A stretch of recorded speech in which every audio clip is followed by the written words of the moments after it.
This is brought to you by the Kansas City Business Association, located at 1601 East 18th Street, Suite 200F. What's up, Kansas City? I'm your host, Glenn Brian Frizzell. Today's special segment is brought to you by the Kansas City Business Alliance. Today we are filming in the 18th and Vine Jazz District right here in the Lincoln Building. Today's special guest is Miss Stacey Johnson-Cosby. She is the president of South Kansas City Alliance. This weekend they are having a conference, Preparing Our Future Leaders Summit. Will take place at Abilene University. We are pleased to have her here today and talk to her about what's going on in South Kansas City. Thank you for joining us here on What's Up Kansas City, Ms. Cosby. Thank you for inviting me. Can you tell us a little bit about this conference, why, and what are the conference's aims, goals, and objectives? First, the South Kansas City Alliance. We're an organization that is focused, a volunteer organization, that's focused on South Kansas City.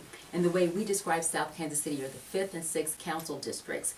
And what we found is from the city planning department, 78% of the new construction permits that are non-residential, all of those are happening in our area. So there's about over $7 billion of economic development businesses and projects, including Cerner, Oxford on the Blue, Burns & McDonnell, the North Point Three Trails Industrial Park, Center Point, Bannister Federal Complex, and then the 150 Highway Intermodal Complex. So there's a lot going on in South Kansas City, and our goal is to highlight it. Now, we know a little bit about Cerner. We've reached out to Cerner, and we know that they are coming to Kansas City in a couple of weeks.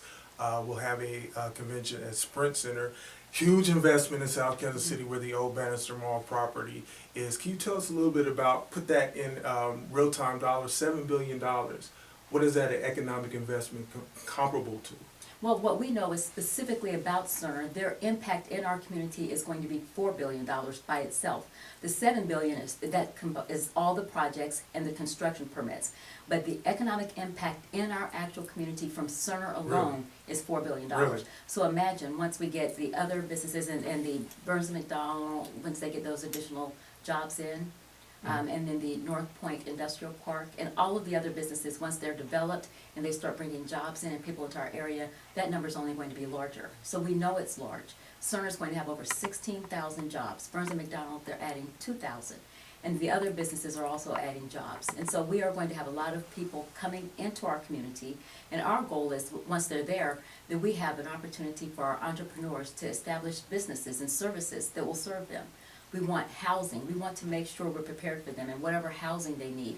We want them to live in our community. We don't want them coming to work and then driving back out to Lee Summit or Overland Park or Johnson County. We want to make sure we have options and services available for them in our community. And so our goal is to prepare for that. Now, Ms. Cosby Johnson, about that living arrangement, I'll get to that in just a minute. Now, I'm a child of South Kansas City. I grew up on 107th Street. I went to Ruskin, right there on the border between Ruskin and the other high school. We went to Ruskin.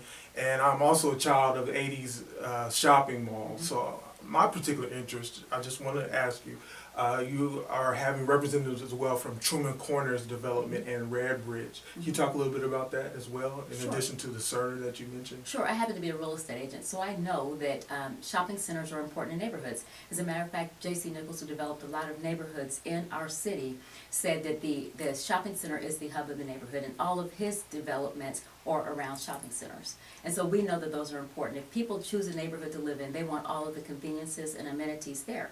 A shopping center is really important. And a lot of people, and I know this from my business, choose housing and where they live based on what's available and how close they are to shopping, restaurants, and other services.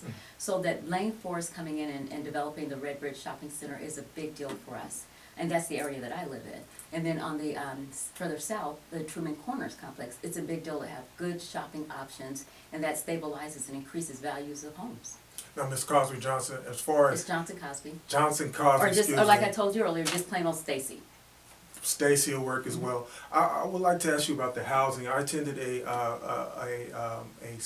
panel event at the Kansas City Public Library not too long ago, and South Kansas City came up, and I believe the representative from the Urban League, she said that a lot of problem in that area in terms of South Kansas City, we have a lot of renters and not necessarily buyers. Is that a true perspective? I think she's probably talking about the Ruskin area, and that would be the case. But our goal is, and there's nothing wrong with renters, first of all. Not everyone wants to or needs to or desires to buy a home. And so we like to have our housing stock diversified. So if they're going to be renters, we want to make sure that the neighborhoods that they're renting in are good, solid neighborhoods. And we also want to make sure that there are options for people who are going to buy homes. And one thing we want to know from all the influx of over 17,000 total jobs coming to our area that we're aware of today, we want to make sure we have options for them. Do they want to live in a condo, an apartment? Do they want a single-family home? What price range? What amenities do they need in the neighborhood? And so our goal is to make sure that the housing stock is varied and wide and that there's something for everyone. Now, I can talk to you about Stacey. I can talk to you about South Kansas City all day. It's in my heart. But move on just a little bit. What are the conference's particular goals? If I'm attending this conference, what should I expect to take away from it? Okay, this is our second annual conference, or it's actually a summit. Summit. And what we found last year is that a lot of people didn't know what was going on. So we're going to have representatives from all of those different businesses, you know, that we talked about, Cerner, Burns and McDonald, North Point. We'll have representatives from all of those telling us what's going on. What's the status? Where is Cerner in their construction process? And how many jobs are they going to have? And what kind of things do our students and then the people in the community, what do we need to do to be prepared for them? Including what kind of job readiness skills, kind of training and education we need. So we expect to hear that from all of those businesses. We have about 7 different businesses coming, again, representing that $7.8 billion in development. And we are also focusing on our schools. A lot of people have negative thoughts about schools. And as a real estate agent, I see that. But our schools aren't all bad. As a matter of fact, regardless of the accreditation of the school district, every single school district has something positive. Whether it's the Kansas City schools and their different programs, they have Chinese, Spanish, French immersion programs, and they have a lot of technology programs. Hickman Mill Schools has the STEM programs.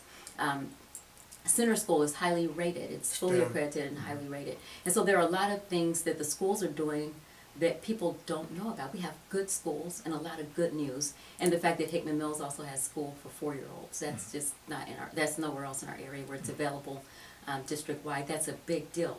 Early childhood education is very important. We want people to know this. People don't know it. So in one day, in one snapshot, they hear all of the good news going on in Kansas, South Kansas City. Now I'll get to education in just a minute. Now, Stacey, $7 billion is a lot of money, and I watched the show this summer. I think one of my LBGT friends, that's a phrase that's going around in their community, thirsty. Do we tend to get thirsty when it's a project of this size in terms of future implementation? When you have this large amount of money in the community, I think of it's a mad world where we're all racing, not necessarily with a clear objective. How do we make sure that we hold these community investment professionals accountable for investing in our education, investing in our housing, investing in the general good welfare of our community? That's what we're doing. And by having this kind of public event where the people in the community can meet those developers, those businesses, they know us. As a matter of fact, these same businesses, with a couple of new exceptions, were there last year. So it's about building relationships. Absolutely. They know us, we know them, and then not only our organization, the South Kansas City Alliance, but during our events, they get to meet the people in the community. So anybody can walk up and talk to someone from Cerner or from North Point or Center Point and say, what are you doing? And here's what I want, and how are you impacting our neighborhood? So we can talk directly to them as citizens. So we create a forum and an opportunity to build individual relationships as well as our organization building a relationship with them. And I can imagine $7 billion can have a huge impact in the Hickman Mills, Grandview, South Kansas City area. Absolutely, and that's what we're looking for. We love that, and we want more. Because it helps our community in every way, not only providing jobs, but bringing people in that are going to go to our stores and our restaurants. And then the entrepreneurs have opportunities. So with the influx of people, there's an influx of opportunity as well.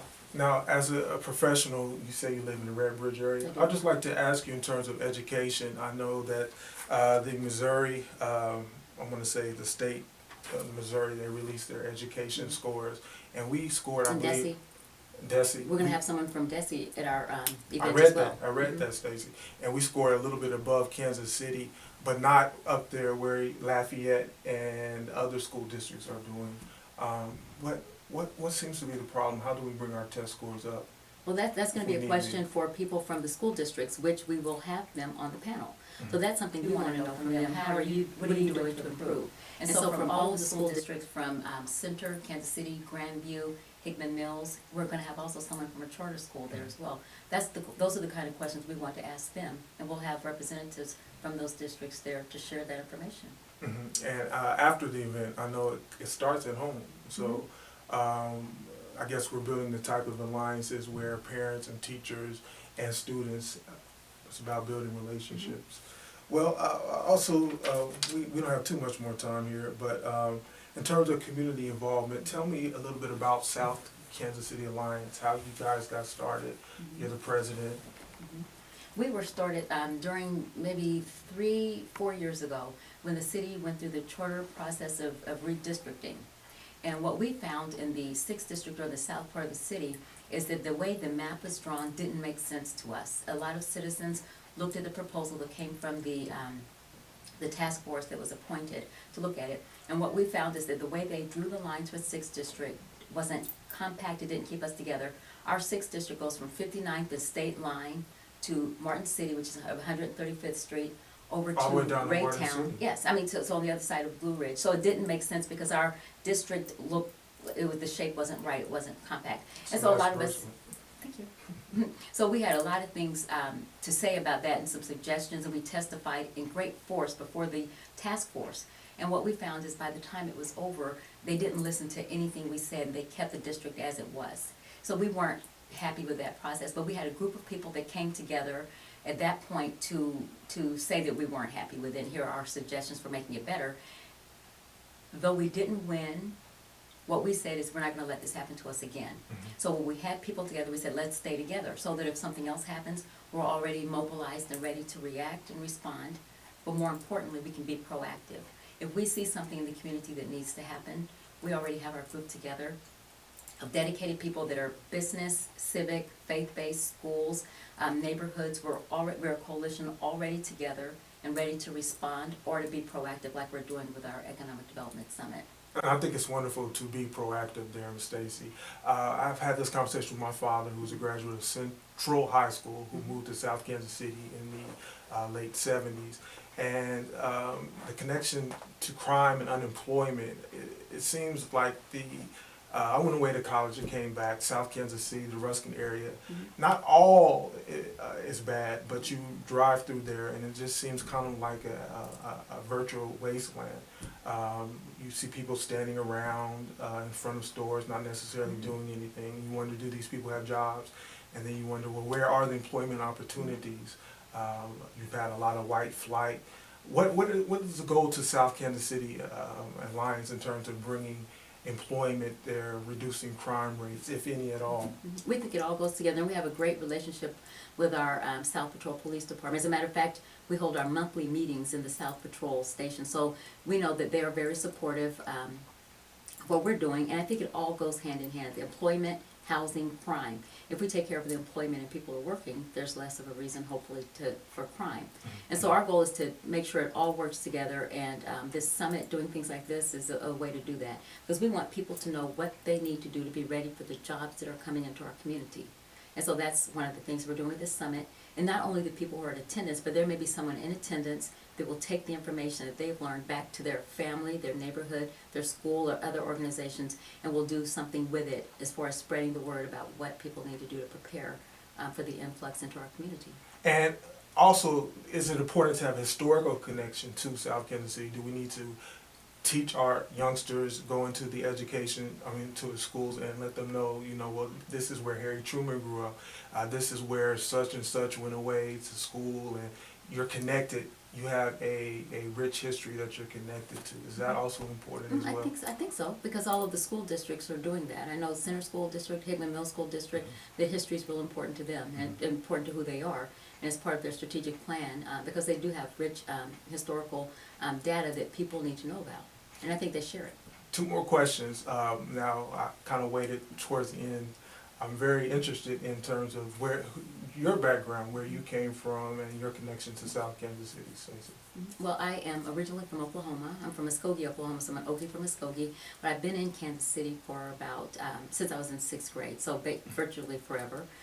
Attended Catholic schools, went to UMKC for college, and then got my master's degree from Webster. I've lived pretty much in South Kansas City most of my adult and married life, near 77th and Holmes, and then south since then. I've been in the Red Bridge area in my current home for about 15 years. And then I just have an interest in my community. The reason I'm involved is if I see something going on in my community, I'm not one to complain about it, to lament about what the problems are. I find a way to jump in and get involved, just like a lot of my peers and a lot of my neighbors do. And that takes a sense of courage to build community and realize that you're not alone and that you do have help. We talked a little bit about the conference goals, aims, and objectives. Have there been any challenges? No, the only challenge is getting the word out. We want to make sure people know about the event and that they get there, because it's going to be like a big commercial for South Kansas City. And so we're excited about it. And we have our regular monthly meetings. I want to say this every month, the second Monday of each month, at the South Patrol Station, at the South Patrol Police Station on right behind Bannister Road, right behind Home Depot. We meet at 6 o'clock the second Monday, and our next meeting in October, we're going to have the legislators representing us in Jefferson City. And so each month we have different speakers come to us that need to know who we are and that we need to see and know who they are. Now, we're also developing the Bannister Federal Complex. That's something that I neglected to mention. I mentioned it. Center Point will be there, and they're going to be talking about the Bannister Federal Complex, and they're also responsible for the intermodal facility on 150 Highway. So they'll be there tomorrow. And where is Saturday at Avila University? What time? At Avila University on 119th and Warnell. We start as early as 7:30. Our registration and breakfast, and we provide breakfast and lunch. Starts at 7:30. The program actually starts at 8:15. We'll have Congressman Cleaver there, County Executive Mike Sanders, and just a wide array of speakers, as you've heard. And so the event is free. We serve breakfast and lunch, and everyone is welcome to attend, and we want them there. Sounds like a lot to get engaged with. South Kansas City Alliance, we're calling you out. Please come, please attend. How can viewers get in contact with you if they have further questions or a couple of different ways. Our website address is www.southkcalliance.org. That's also where you can register for the event tomorrow, to see our calendar, to find out about our future monthly meetings and who our speakers are. So that's southkcalliance.org, and you're welcome to go there, and my information's on there if you need to contact me. Ms. Johnson-Cosby, very pleasant. We're glad to have you here today. I know you're very busy, and we want to stay in touch with you and find out. We're very concerned with what's going on in South Kansas City. Will Councilman Scott Taylor be there as well? All of our council people from the 5th and 6th district, as well as council members from other districts.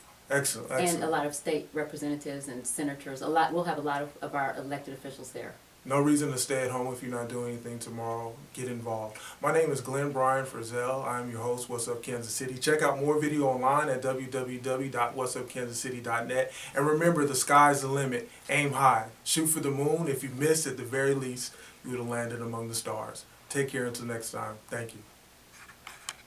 I'm IFBB Bikini Pro Cat Williams, and when I'm not working out in the gym, I'm searching the web on Cascade Media and What's Up Kansas City. So make sure you check them out.